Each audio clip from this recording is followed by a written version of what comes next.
Welcome to Better Together. A place where we dive deep into everyday subjects. We are your hosts, Julian and Carolina, two psychologists that travel the world and are very excited about the whole human experience. So without further ado, let's dive into the episode. Welcome to this new episode. Today we want to talk about mind reading. Yes! You heard it right. And it's not that we could mind read, but we're exploring the idea of what if we could read the minds of others, and what if we could listen to the thoughts that everybody's having at all times. First of all, we would go crazy, but what would happen if we just, let that happen for a little bit? Yeah, what would happen if you could really hear all the thoughts from your partner or from your best friend? And how would that change your relationship with that person? If you could hear every single thought they have, all the weird ones, all the ones that nobody ever says, and also if the other person could hear all of your thoughts. Yeah. And in this episode, we'll go through the normal resting thoughts, and we will actually give you an insider peek of how our brains work and the thoughts that we have. And then afterwards, we'll go to the worst. What would be the worst thing that you could think and somebody could hear you? And then in the end, we'll go how to work with the thoughts and get use this information for personal development, because we're nerds of personal development and we think that everything is an opportunity for growth. So hang tight. We have a ride coming. Okay.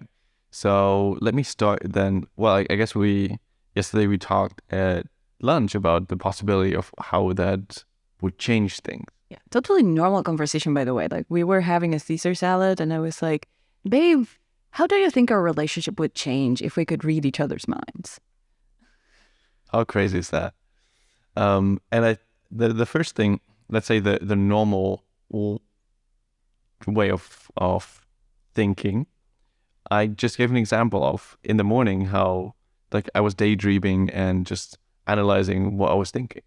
And it was so random, so weird, but it also gave me an interesting insight about how my mind usually thinks. Walk us through your thinking. What's the Julian mind at rest? So in the morning I was just sitting sort of next to a window, eating my breakfast, and I was just daydreaming. And in that situation, I was just looking through the window, and the things that come to my mind is that's it. That's a window. Interesting. That's different to the window that I'm used to. Usually this one is sliding. The other one is usually you push it open or you pull it. And it's actually really nicely designed. You see the edges. It's really well done. Wait, but where isn't it more logical to have sliding windows? Isn't that where it's coming from? When people just put things in front of a window to close it off from wind. And why are the other windows then suddenly more prominent, at least in Germany? Yeah, so so I get down to a rabbit hole and figuring things out. How was the first windows that ever were created? And I get really down into the nitty gritty of how things are being done, how they come to be, basically. And that thought, and what's funny, I think this happens to all of us, is that we are so immersed in that thinking process at that moment. It's like, wow, this is all there is. I really need to think about windows right now. And Sure. I can say the parallel of mine. I was you actually had breakfast first, and then you left, and then I sat there in the same place, and I was looking into the mountains. We're in a place where we see the mountains, and I was looking there, and I was like, okay, I'm having breakfast now, but I'll probably get hungry in about an hour and a half. What can we eat? What is there in the fridge? I feel like something healthy, but not so healthy because I want to be full. So let's see. There's there's some lettuce. Oh, okay. We could make a Caesar salad. Okay, that would work. But we would need to have something else later. Yeah, for sure, because that's not going to be enough for the whole day. And I was like really into the food, and I noticed how much food content my thoughts have. I think of food a lot. And probably my Italian heritage has something to do with it. But then I was like, okay, if I'm not thinking of food, what am I thinking? Because still with the food is creation of something. How can I bring something to life? And other things that I think about, because I'm currently wanting to create a YouTube channel, there's a lot of ideas floating around. So I'm like, okay, what would be a cool video? And I have all of this insane ideas that I play through my mind. It's like, what if I just get a wig and I'm a grandma, and then I start telling me from the past, like as if it was like a video from the future, like all the things that I should do now. Wouldn't that be a cool YouTube video? And then I'm like, yeah, but that's not the target audience, and like that's probably too weird to start with. Like once the people get used to you, well, then you can do those kind of things, but maybe not out of the gate. So yeah, those are the kind of thoughts that I'm having. Now, in comparison, I think it's cool to see, because I'm also thinking about the podcast, creating a YouTube channel, other ways of creating something. But then for me, I noticed that this way of thinking that you just described now, coming up with ideas of how things could go, is probably a maximum of like 3%. And all my thought processing power goes to, okay, how's the sound going to be? What camera am I going to use? How should the lighting be? Which location should I go in? Do I need to upgrade to another mic before? I probably need to do a mic check with the other mics that I still have. Oh my God. It's exhausting to listen to our brain. But I don't know, it's just very interesting to see that there is such a difference, that you are going into creation and I'm going into sort of analysis and making sure everything works well. Yeah. And to go into an intermediate phase, because that's like the resting thoughts without anything weird in it. But what would be the thoughts when we are in a social setting? Let's say that we are in a networking event or at the bus or whatever. What are the thoughts? And I got thinking, like, because I'm a highly sensitive person, a lot of the things that I think about are the feelings that I'm having. And it's constantly happening. And I think I don't even know if to share this, because like it's terrifying. But whenever I'm meeting with someone, I get so many thoughts interpreting their behavior. And I do it unconsciously. But for example, let's go down a rabbit hole of my thinking in let's say a networking event. I'm just walking. Okay, walk over there. Yeah. Okay, that person seems nice. They have good energy. I feel good. Oh, that's nice. Wait, I'm hungry. Okay, I'll eat afterwards. Okay. Why is that heart contraction I feel? Oh, I feel something in my heart. Oh my God, somebody's really heartbroken around. Who is it? Like, if I look at them, maybe you can figure it out. Oh, okay. Yeah, it's probably that dude. Oh, it's not heartbroken. It's just a very stiff person. Wow, they really didn't ever become sensitive or open themselves up. Oh, that must be such a lonely existence. Oh my God. Okay. Let's go back to the people I like. Okay. This person has nice energy. Yeah. They're definitely cool. Okay. What are they doing? Oh, they're quirky. I like that. Okay. Yeah. Let's go with that person. I'll talk to them. Wait, I want them to like me. I don't want them to think I'm a creep. Like, okay, I just casually bump into them or something. Okay, what can I do that it's not, oh, okay, whatever, I'll surrender. I'll just have the universe work for me. It's hilarious. So you see how my brain works. So the switch in like your intonation is like, that's just okay. It's great. It's so funny. And then I'm talking to somebody And let's say that they're telling me a story of like what they work, and I'm like, they're sharing about their company and what they do, and I'm like, there's no passion in there. What the fuck? Why are you still in that job? How long have you been there? Are you like so used to it that you don't realize how miserable you are? It would be terrible if the other person heard that thing.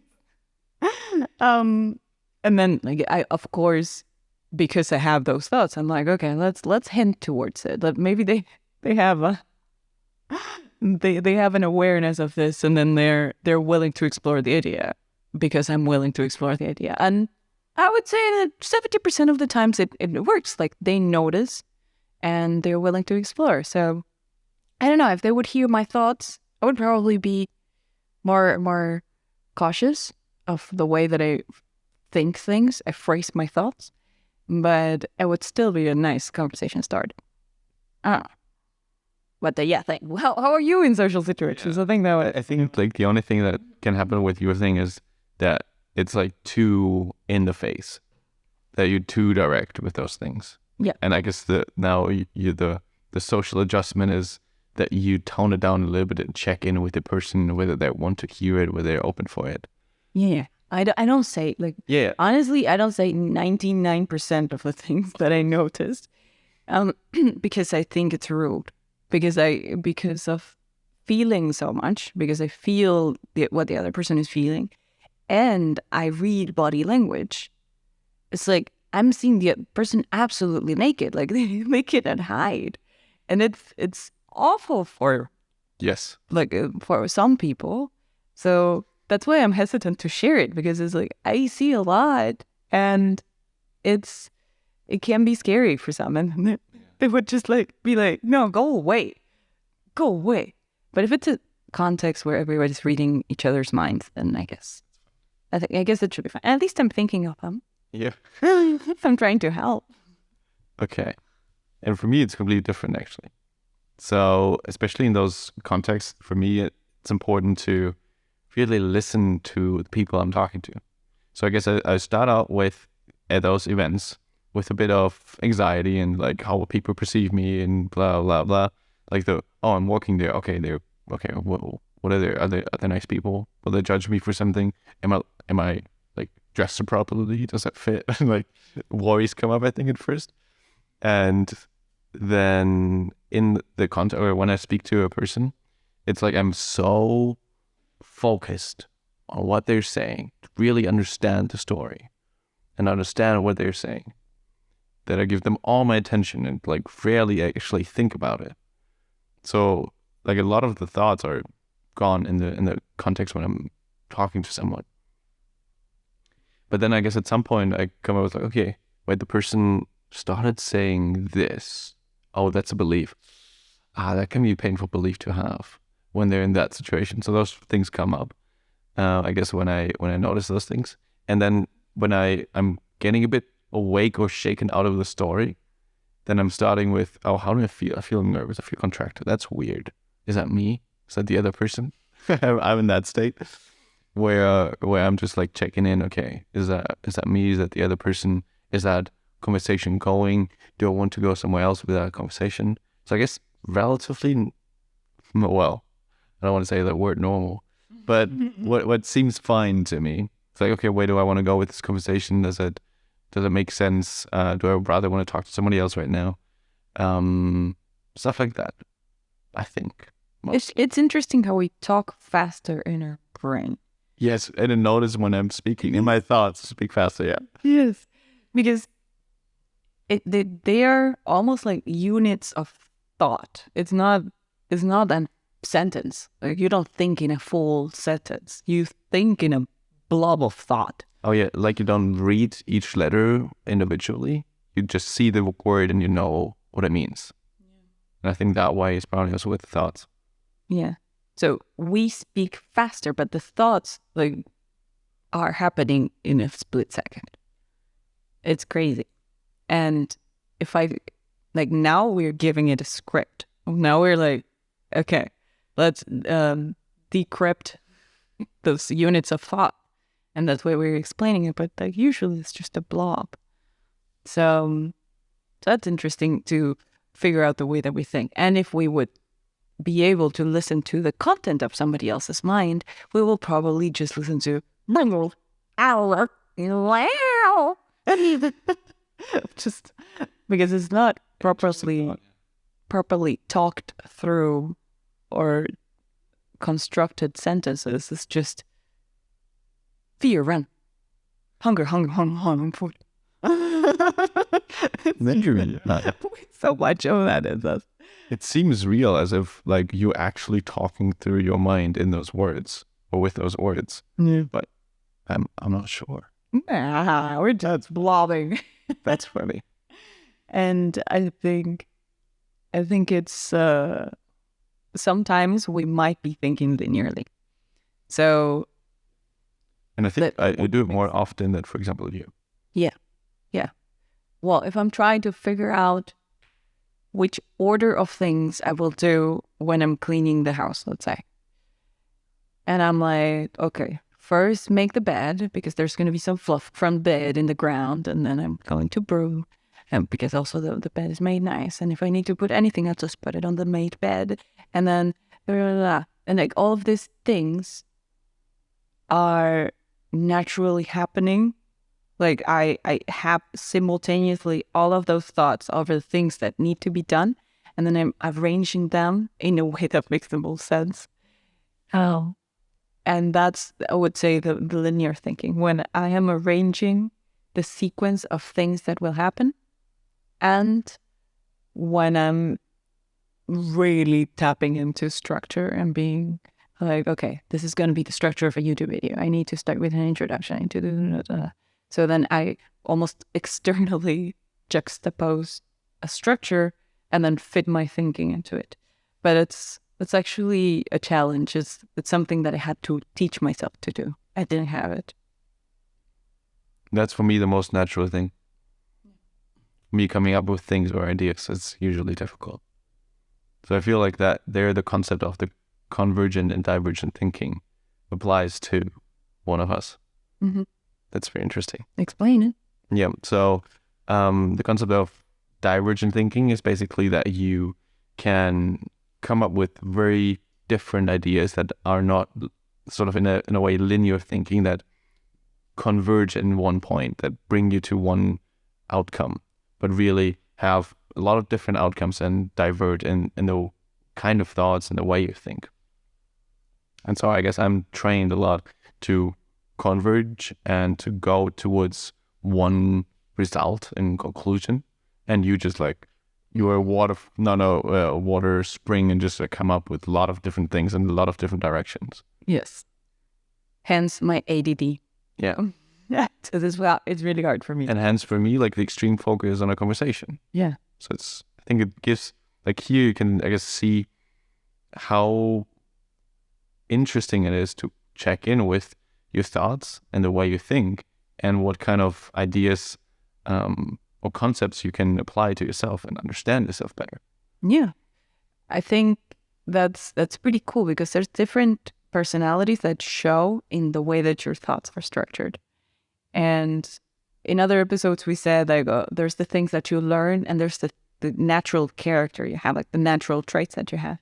And I think this really comes through. So it's cool to think for yourself, where do I fall? Do I fall in the convergent thinking and divergent thinking? What are my thoughts more like? Am I just thinking in blobs? Am I thinking linearly and having this very clear, concise patterns in my head?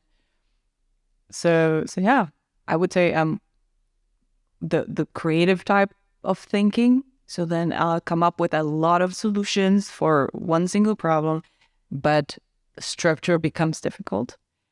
And yeah, but there's other personalities out there. There's the people that really sit well with monotony. I would die like there, but there's luckily, fortunately, a lot of people that just like peace and quiet and the same thing over and over again. And then there's the people that are very brainy and they're thinking all the time. And they get really good at it. So just you can check in and see where do you fall into the thinking, the mind activity. Scope. Yeah. I guess another important, or I guess commonly used psychological term is the default mode network. I think it's just cool to know about it because it basically describes what is your default way of thinking in a way. Like, because we, in so many times of the day, in so many days, we think similar or even the same thoughts over and over again. In those events, when we go there, it's a lot of the same thoughts that come back over and over again. And even the content of it might be slightly different, but it's still the same way of thinking. And so the term default mode network refers to that structure of thinking and maybe even similar contents that you have. So now you can name it. Have a name. A name for how your brain structures the fuss. Yeah. the blobs of thought. Okay, then this is enough introduction. Now let's go to the worst that we could think. And how would that be perceived? Because I think the first thought that I had when I was bringing up that question, perfectly normal question of like, babe, what would happen to our relationship if we could hear each other's thoughts? The first thing, it was like, oh my God, it would be so terrible. Yeah, terrible. There's so much darkness inside of us. And if we would be able to see it, it would be just shocking and devastating. And then like 2 seconds later, I was like, no, actually, most of my thoughts are pretty boring and pretty loopy. So I think it would be okay with people listening to 98% of the content of my thoughts. And I think they would be bored. And then there's the 2%. And like, okay, what's the worst that's sitting in my mind? What's really, really, really the worst? And what immediately came to mind is, like, if I'm watching a series and then there's an actress with really nice boobs, and I'm like thinking, well, those are nice boobs, or something like that. And I'm just like having some like monkey brain for a second, and immediately thinking like, don't objectify poor woman. She's a talented person. And then, your boyfriend is right next to you. Well, he's probably thinking that the boobs are nice too. But but yeah, like when I have those things, I immediately catch myself, and then I bore myself out of the primate brain, which is like the one that thinks of butts, hot people, things like that. So yeah, those would be the immediately the ones that come up. And I think other thoughts that I wouldn't want people to hear would be, when I'm PMSing, I get so judgmental, and it's not something like I really try to have control over it.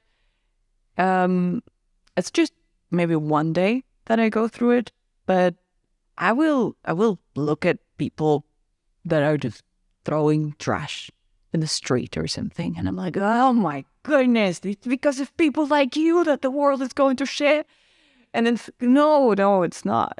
It's just like I need to remind myself to be compassionate in those moments.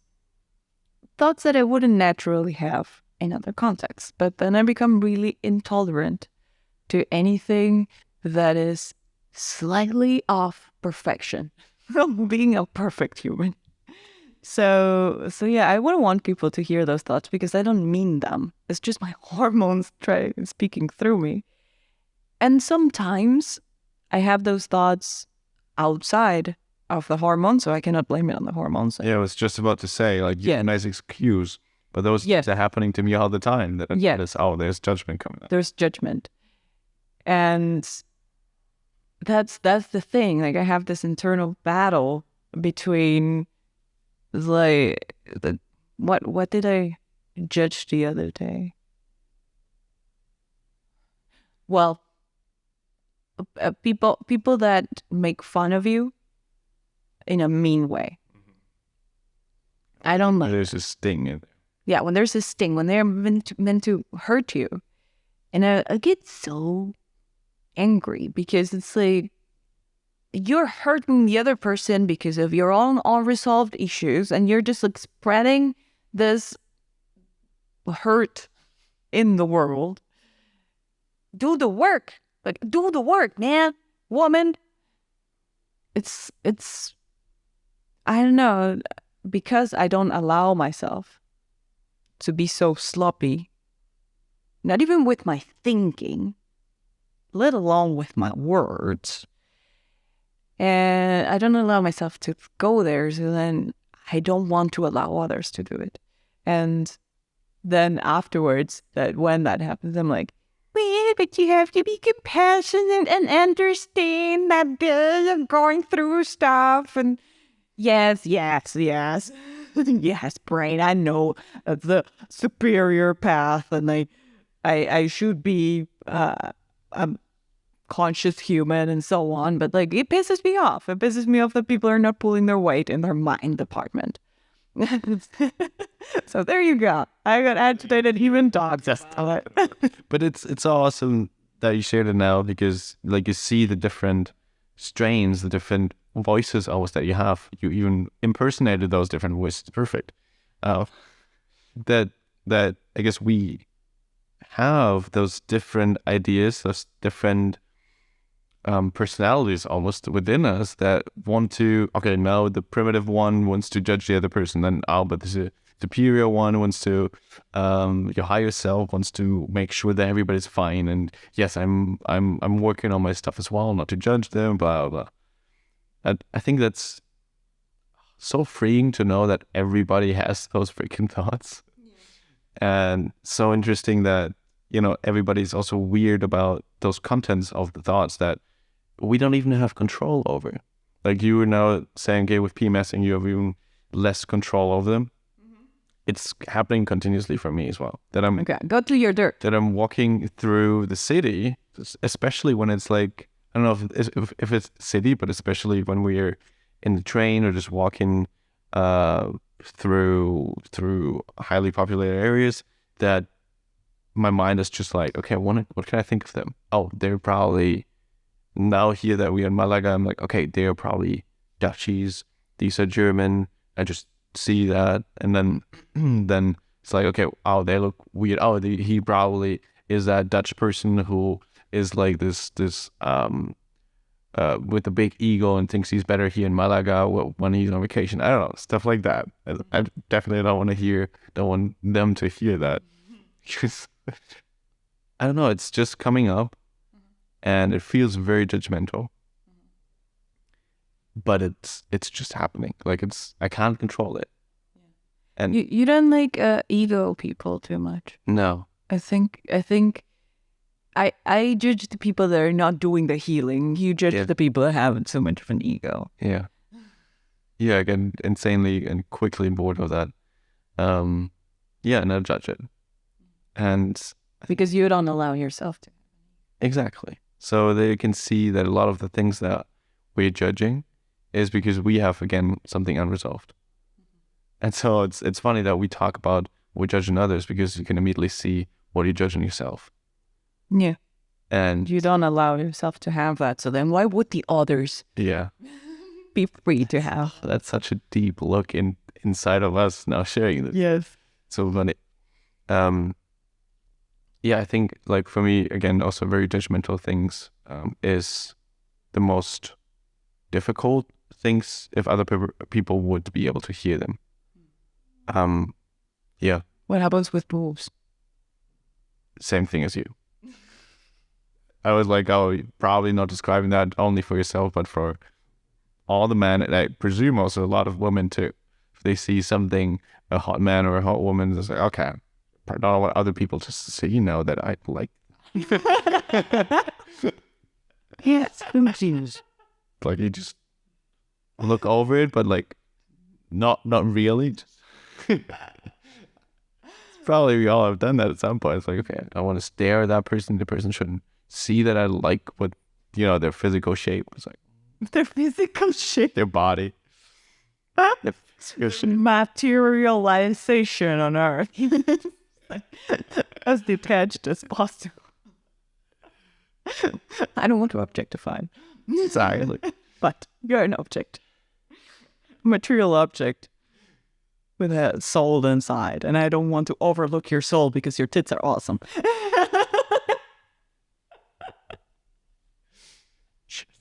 That is funny. There we go. Completely openly sharing all the thoughts. Sharing our dirty brains. Yes, but we all have them. So I guess if this is meant to do something other than just embarrass ourselves, is to allow everybody to have freedom about the way that they think, and just have this ease that is happening to all of us. Like, our brains do funky stuff. And if people were able to read our minds most of the times, it would be fine. Absolutely fine. We're boring as hell. It would be so boring. And sometimes it would be a bit strange.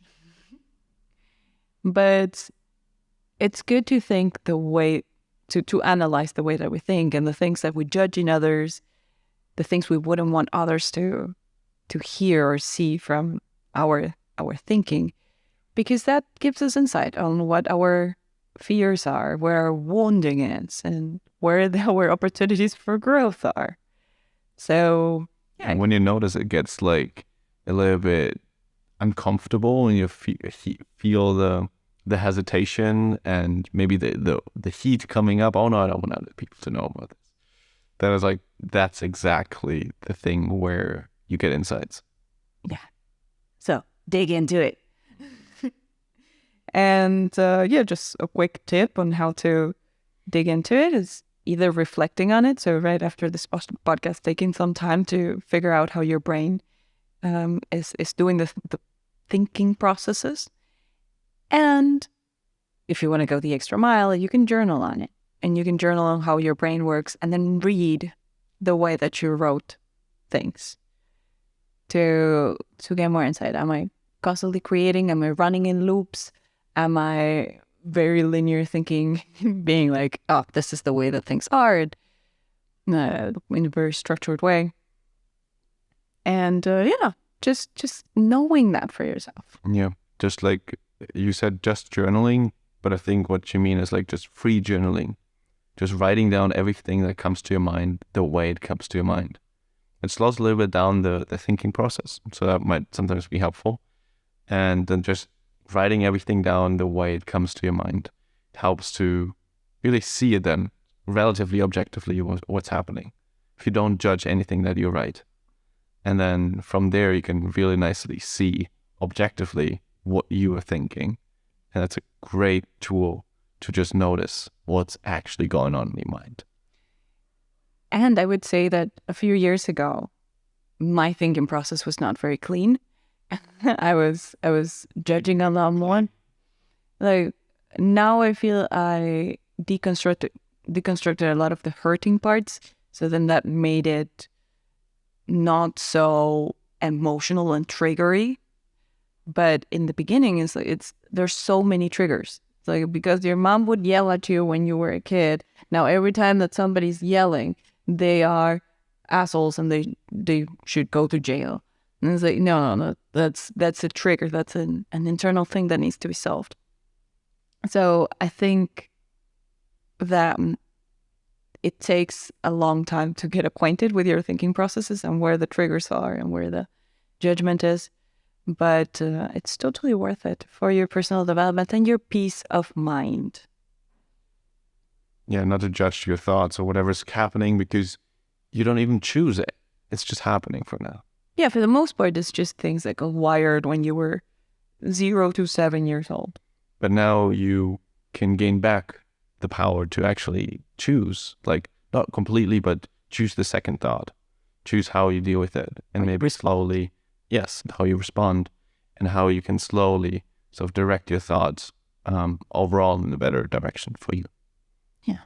Awesome. Let us know if this is not clear. Because for us it's very clear, but we're psychologists.